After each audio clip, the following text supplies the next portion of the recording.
Meaning in different contexts. Welcome everybody to my presentation, Meaning in Different Contexts, presented by Lansuel Martinez Rocha. I hope you enjoyed this presentation. Words that are used in different contexts. Let's start with the word trip. Be careful, you can trip with that cable. Example number 2, let's take a trip to Cartagena. So let's notice that in example number 2, we're referring to travel to a place, in this case Cartagena, even though the word is trip. Just as in the first example, where we say be careful, you can trip with that cable.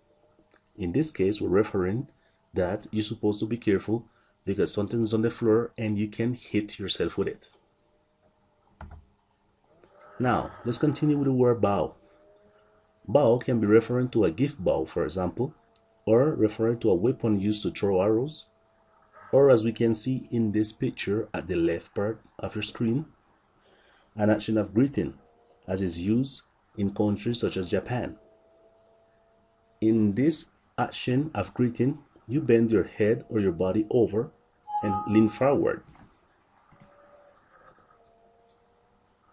However, you can also use bow, as I said before, referring to a gift bow or a rebound, or also as a weapon that is used to throw arrows. Now let's continue with the word seal. Now seal can refer in this case to 3 different things. Seal that is used to seal a letter, seal that is used as an action, a verb that means verb to seal, like as sealing a letter as the lady is showing in this picture, or also the animal, as we can see in this picture at the right, is also named seal.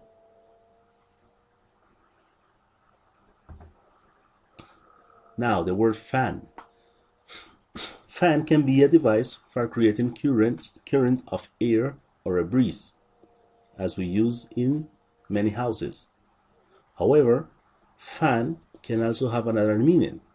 It can also be a short for fanatics, as we can see in this example, Colombian football fans. Now let's go with the word ring. Ring can be used as a band that is used around your finger. For example, this is an engagement ring, as a jewelry, and it can also be referring to the act of calling someone. For example, I'll give you a ring later, which can also mean I'll call you later. Now we have the word nail. So, nail can be referring to a part of your body. For example, fingernails. And it can also be referring to hit a nail with a hammer. So it's also a verb, an action.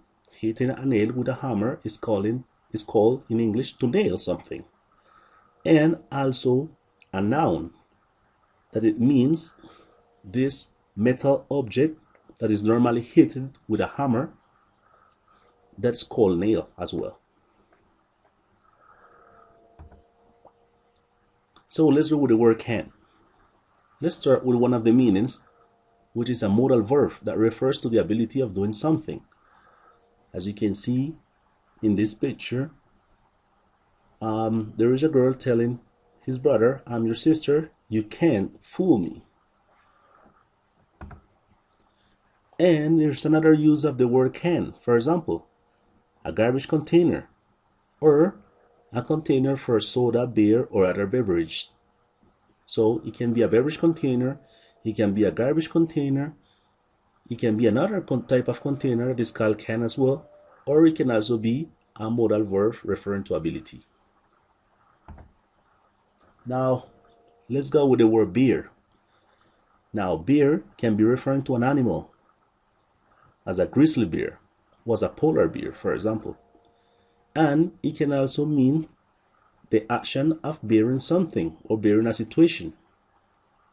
Let's read this example. I can't bear this poverty situation in which I'm living.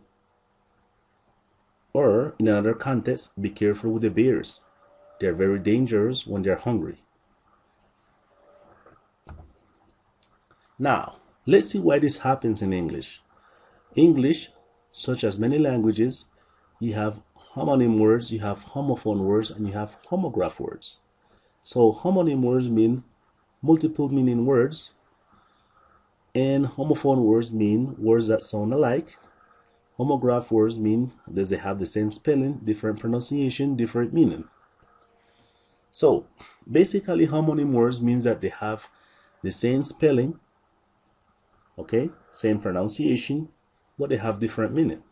For example, the spruce tree. Spruce can be referring to a tree, a type of tree that grows in North America. And to spruce up means like to fix yourself up. Another example could be suit. Suit and suit. Suit yourself. Suit yourself means to help yourself. And wearing a suit means to wear something that you put on your body. So as you can see, they have the same pronunciation, same spelling, but they don't have the same meaning. It's used in a different context. So we also have homophone words. Homophone words, they're spelled different, they sound alike, and they have different meaning according to the context.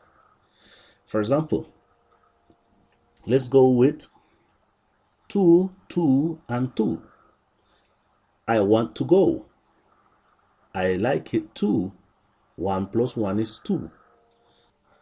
If I say I want to go, in this case, to is referring to this word that we put before a verb to form the infinitive form. If I say I like it too, I'm referring to, in this case, as a synonym of also. And if I say 1 plus 1 is 2, I'm referring to the number 2. Okay, so let's go with another example here. In this case, let's go with desert and dessert. Is a homograph word. So for example, desert may be referring to something different as dessert. Dessert is referring to something that I normally eat after my lunch, and desert is referring to an isolated area or land in this world.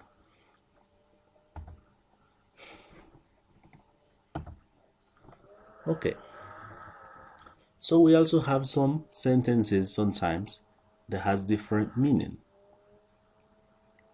So sleep on it. If I say sleep on it, it can be referring to someone is sleeping on top of an object, for example, a sofa. But if I tell someone in another context to sleep on it or sleep on an idea, I'm referring that to think it good before taking a final decision. Break a leg. So we have an example here saying break a leg. Break a leg, taken literally, can mean that someone is going to actually break a bone of their leg. However, if we're talking about doing a performance, break a leg means to make your best performance.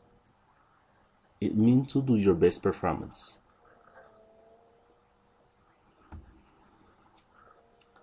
Cold feet. Okay, if I say cold feet, it can has a literal meaning, that is to get your feet into cold water. However, as an idiom in English, cold feet is referring to repent of doing something.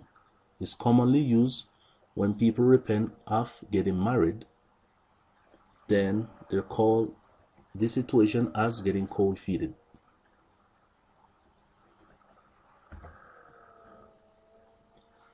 Working around the clock. Working around the clock. Now, literal meaning will be to work around an object as a clock. However, as an idiom, is referring that someone is working several hours, maybe more than 12 hours, or maybe working 24 hours in a row. Thank you for viewing my presentation. I hope you have enjoyed. Have a nice one.